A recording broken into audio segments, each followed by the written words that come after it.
Добре дојдовте во процеса. Кој е примерниот извор на загадувањето на воздухот и кој е најприфатливото решение за намалување од загадувањето? Зошто толку години не можеме да го решиме проблемот? Што можеме, а што не правиме како држава? Во студиото со мене е професор Дејан Мираковски од Универзитетот во Штип, доктор на технички науки. Добре дојдовте. Добре дојдов.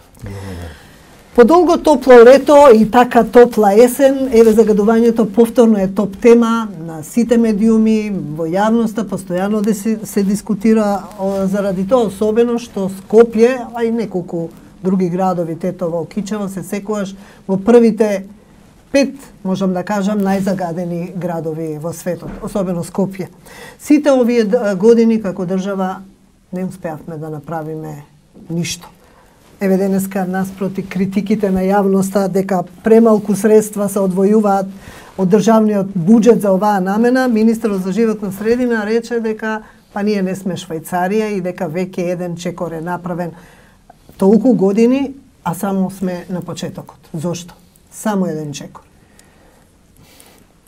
Добро. Проблемите прво со загадувањето на воздухот не се дискутираат само кога дојдат. Значи, Треба цела година. Тоа прво постапките и решенијата се долготрајни. И не само кај нас, секаде би биле долготрајни. Не може преку ноќ да ги решиме и не треба да дискутираме само кога дојдат пиковите. Околу нивоата на загадување исто така имаме дискутабилни информации. Сме загадени, дали сме у топ 5 загадени или ги читаме моменталните концентрации, тоа е дискутабилно. Ама страшно е. Е страшно во секој случај, се слагам и не може да се негира. Значи Скопје е меѓу позагадените градови, као и другите котлински градови, поголеми котлински градови во Македонија. Зошто не сме направиле ништо, е дискутабилен. Јас сметам дека почнуваат чекори. Немало стратегија, немало волја, немало стручњаци, немало, не знам. Па, искрено да ви кажам, ја и не... Тоа може повеќе да одговорат луѓето што биле надлежни да се у политиката да се справуваат. Зошто не сметам дека сега почнуваат чекори.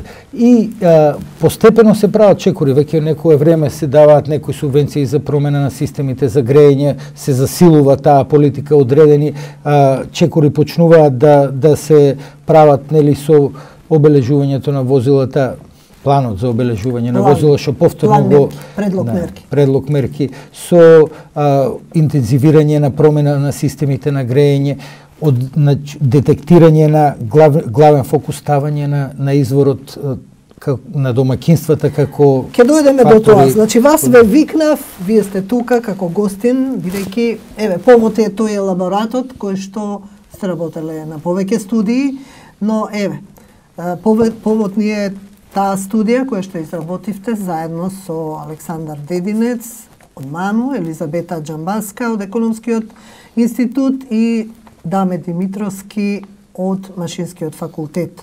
Изготвивте една студија која што е всушност патоказ за намалување на загадувањето и тоа од печките, предизвикано од печките во домаќинствата, а секогаш ја слушаме верзијата, слушаме различни верзии.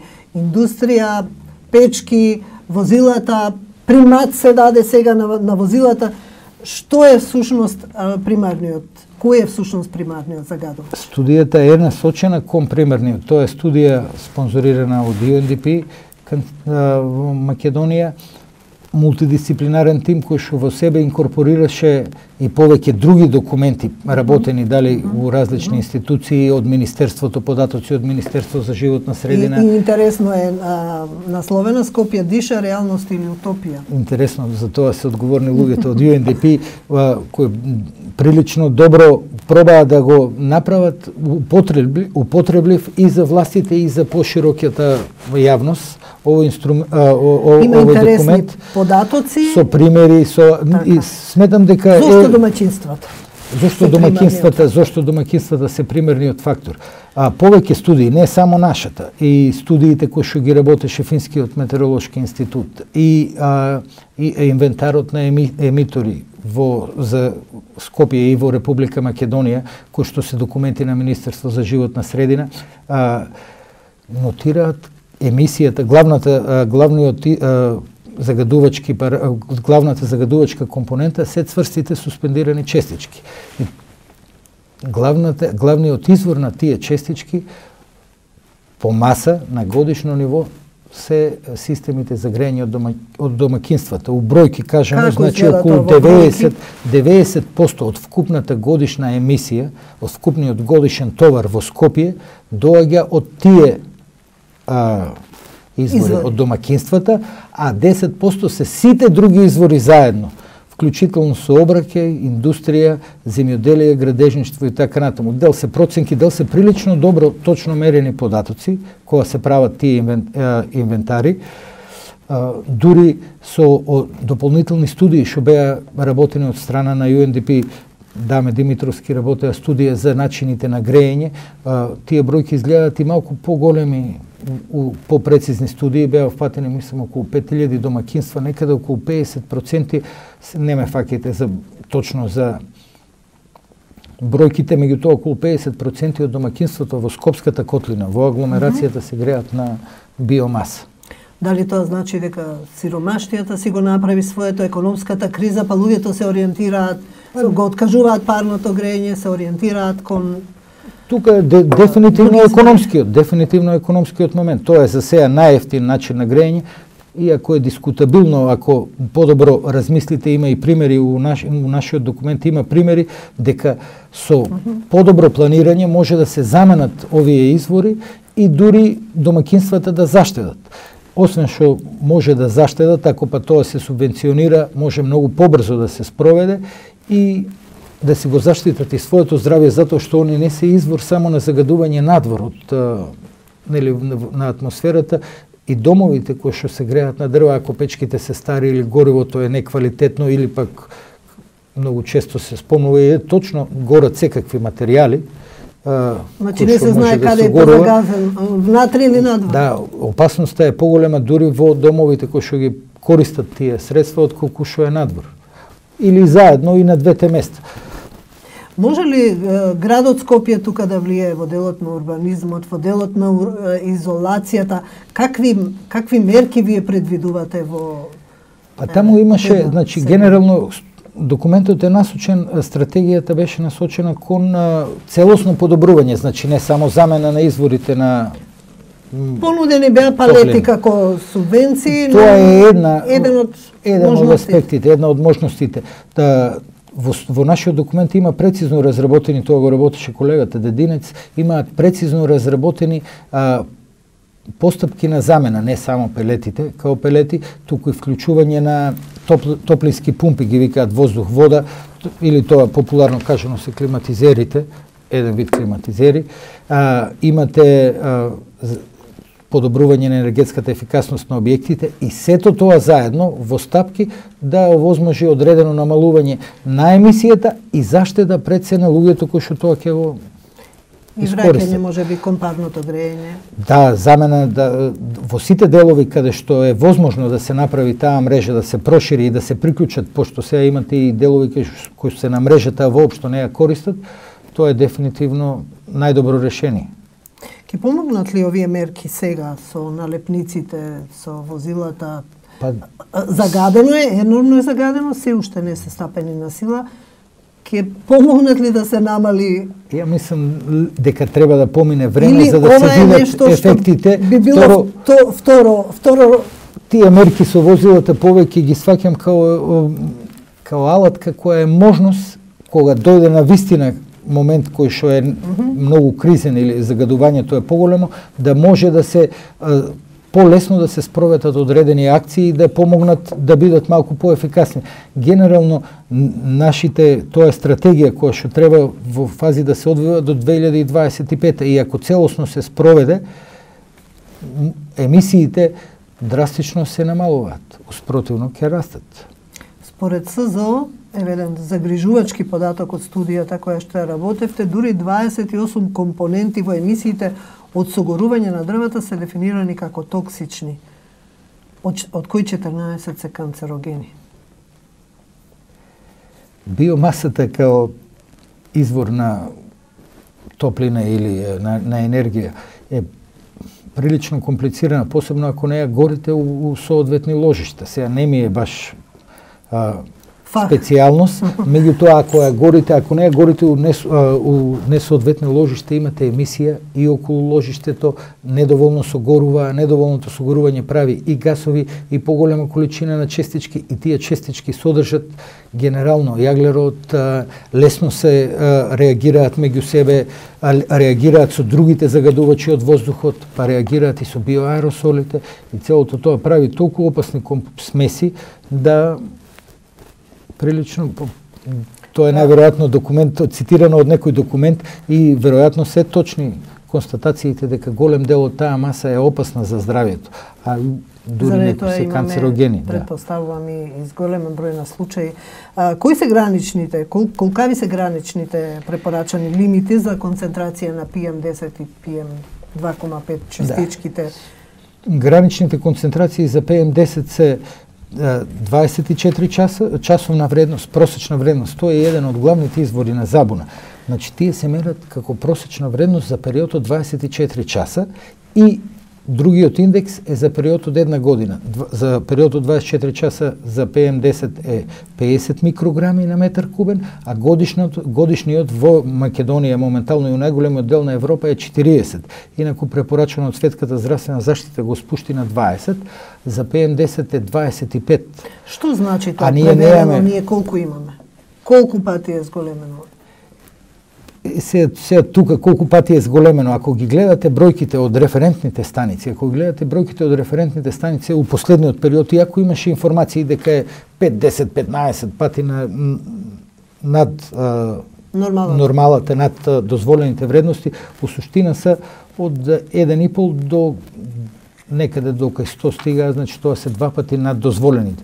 Затоа што кај нас ги читаат индексите. Индексите не се индексот на загадување или Air Quality Index, не е наменет за информирање на јавноста, значи за да ги заштити од аспект на негативни ефекти врз здравјето моментално, да ви каже осетливите групи на граѓани, тие што имаат белодробни заболувања, постари, деца и така натаму, да не вежбаат, да не се движат у одредени периоди, меѓутоа, значи ја земам моменталната вредност, меѓутоа не значи дека у текот на тој ден ќе биде 10 пати над, ако во еден час сте имале 10 пати над дозволеното, просекот за 24 часа обично испаѓа 2 до 3 пати над дозволеното, 100-200, што не е малку, дефинитивно. Што и не смее да биде. И не смее да биде. Не да свата, значи немој да ме сватите дека е мала таа концентрација, меѓутоа не е концентрацијата која што ја покажува во моментите на највисоко загадување. Највисокото загадување обично тие пикови што се јавуваат или наутро или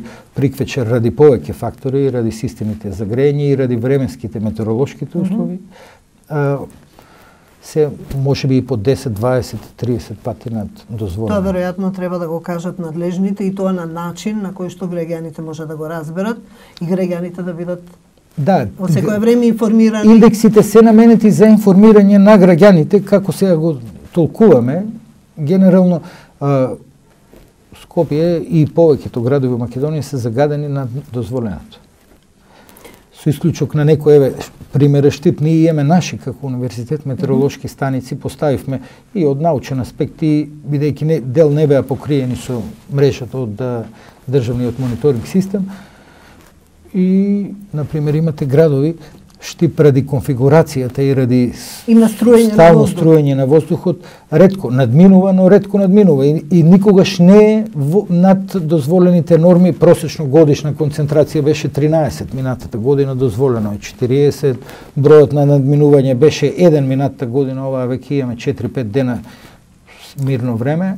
Меѓутоа, бројките не се драстични. 35 надминувања се сметаат за дозволено. Котлината, високите згради, неможноста за струењето на воздух. Заедно со товарот што го додаваме ние, го прават овоа. И студијата отцртува еден патоказ како да постепено го намалуваме тој товар. Со намалување на товарот ќе се подобрат и нивоата на загадувачките компоненти. Во оваа студија вие креирате едно сценарио наречено Скопје дише. Направени се анализи кои се потребните инвестиции, дека со мерките треба да се дојде до намалување на емисиите до 2025 година. Значи, потребно е време. Потребно е време. И ниту едно решение кое што сега, освен за моменталните решенија може да имаат за цел да го намалат изложувањето на луѓето, да се заштити нивното здравје у моментите на висока загаденост, кои имате епизоди на висока загаденост, инаку дека ќе го решат проблемот континуирано, не е возможно. Меѓутоа, мерките што се почнати, ги спомнавме.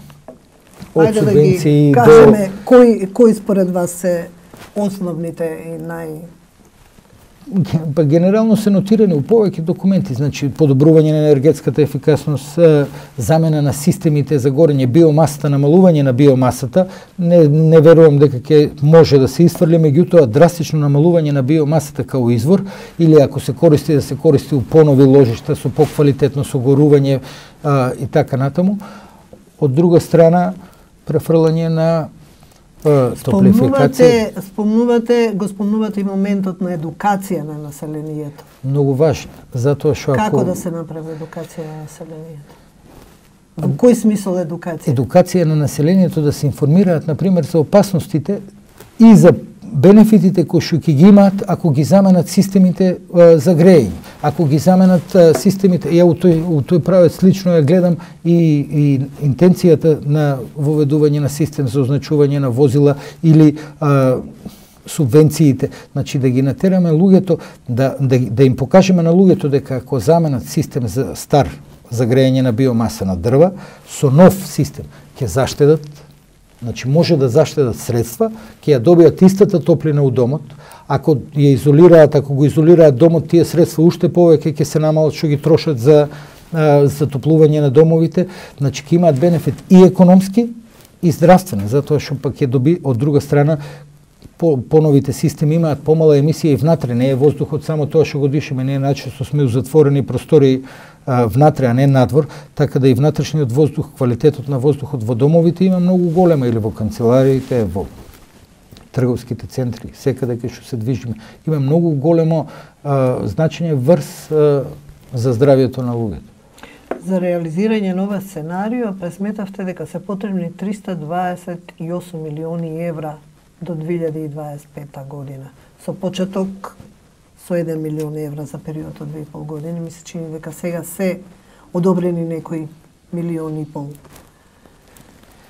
Од владата, од буџетот за идната година. Значи ќе почекаме до идната година да видиме како да почнат да се реализира. Тоа го работеше колегата Дединец, веројатно може подобро да го објасни. У суштина, значи ово не е сума на пари која би требало државата да ја издвои.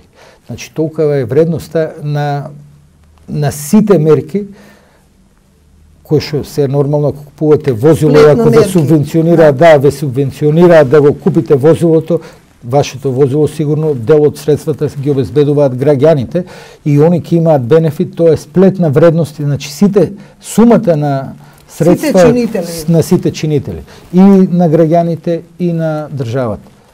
Кој е непосакуваното сценарио ако не применуваме ниту една од мерките, ако не си ја сватиме сериозно работата, ако се уште тапкаме на првиот чекор, како што рече министерот Дурако, дека сме стартуваме на првиот чекор. Мислам дека има повеќе чекори направено, меѓутоа првиот чекор ќе растат емисиите. Ако расте товарот на емисии, вкупно ќе растат концентрациите на загадувачки компоненти и ќе станува полошо.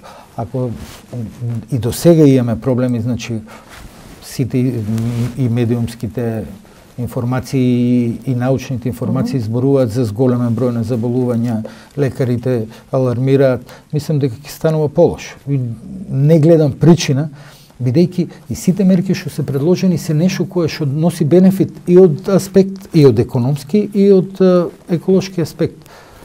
Не гледам зошто би останале на нулто сценарио или да не презиваме мерки, посебно во вакви услови, ако не е убаво да бидеме у првите, у најзагадените градови на светот или најзагадена држава на своја штета. Апсолутно мислам дека нема потреба да останеме на тоа. се предлага и вклучување на приватниот сектор. Во кој смисол да помогне приватниот сектор? Иницијативите на приватниот сектор таму беа посочени дека можат да влезат со производство, финансиско со производство, например, на системи за грејење, со на производство на пелети и други енергенси кои што би биле поефикасни. Пелетите немаат во својот хемиски состав нешто штетно?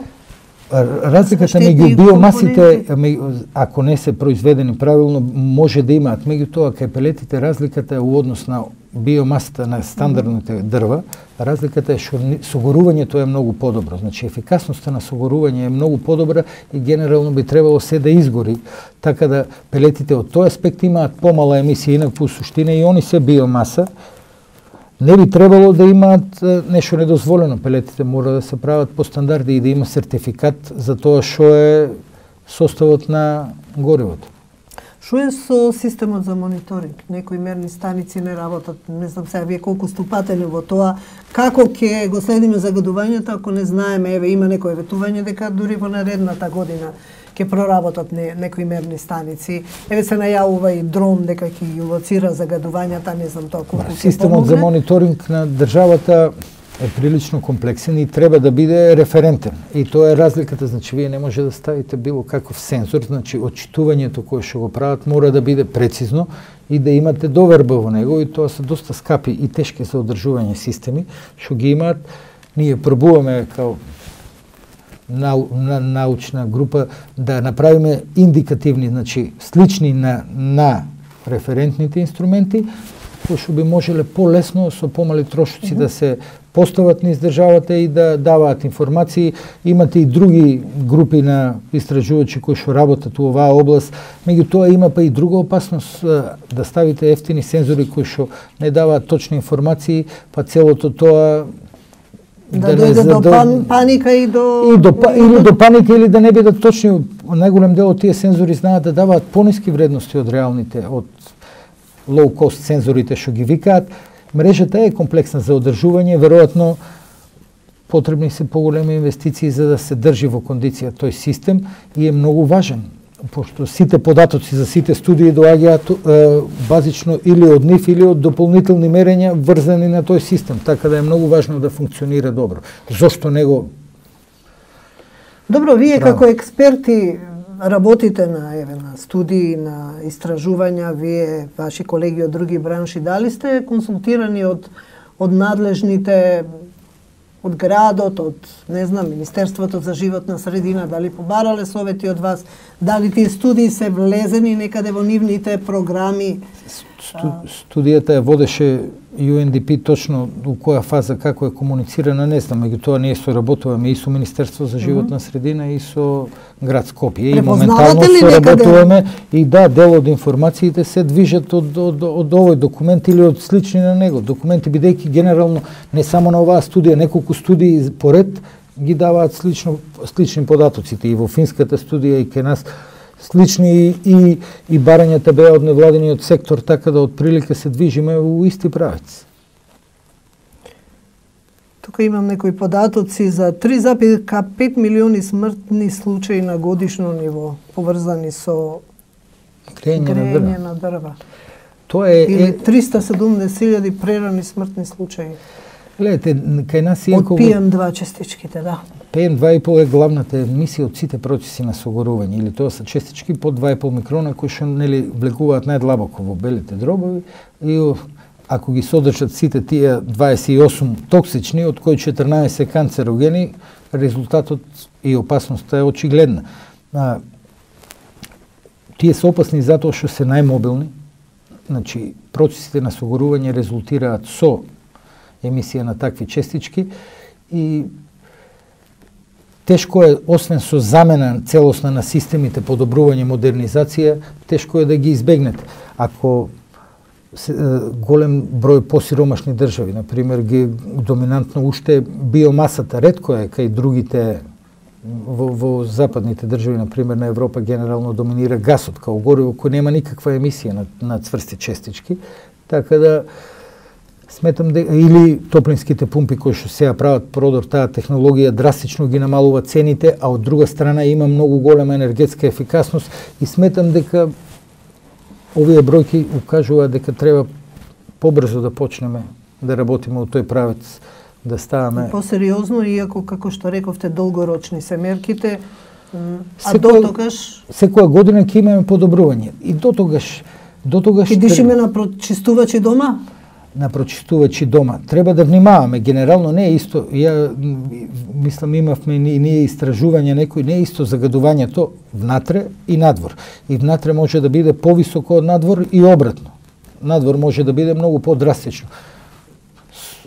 Жителите на Скопје веќе по навика имаат доста мерки преземаат, голем дел носат маски за заштита, пречистувачи дома. Искрено ние треба да се ефектите од пречистувачите, бар тоа што имаме ние тестирано, иако ви се потребни се многу средства и научно организирани експерименти да бидат 100% сигурни, генерално индикациите кажуваат дека се многу ефикасни. Брзо ги спуштаат нивоата на честичките, сега вкупниот ефект врз квалитетот на воздухот во домот треба да се провери. Затоа што па го трошите кислородот и така натаму треба да се провери, али надвор кога ќе излеземе надвор, шок. Краткиот престој не би требало да биде толку опасен ако е доволно краток. Генерално помалку од 1 час се задржуваат, барем нашето истражување беше репортирано помалку од 1 час престој на отворено во време на висока загаденост. Значи дел од луѓето се свесни и тоа треба да се прошири, значи барем додека не успееме да ги спуштиме мерките, да им се дадат информации, точни информации како да се заштитат во периодите на високо загадување и кои средства да ги користат за заштита. Стандардизација, заедна работа, тимска работа на експертите од сите области. Неопходно, успротивно нема да имаме решение, пошто секој од свој агол ако гледа, значи ова е мултидисциплинарна подрачје у која што многу различни фактори влијаат и треба да се решаваат со тимска работа, инаку нема шанси да биде добро. Ви благодарам на разговорот. Благодарам.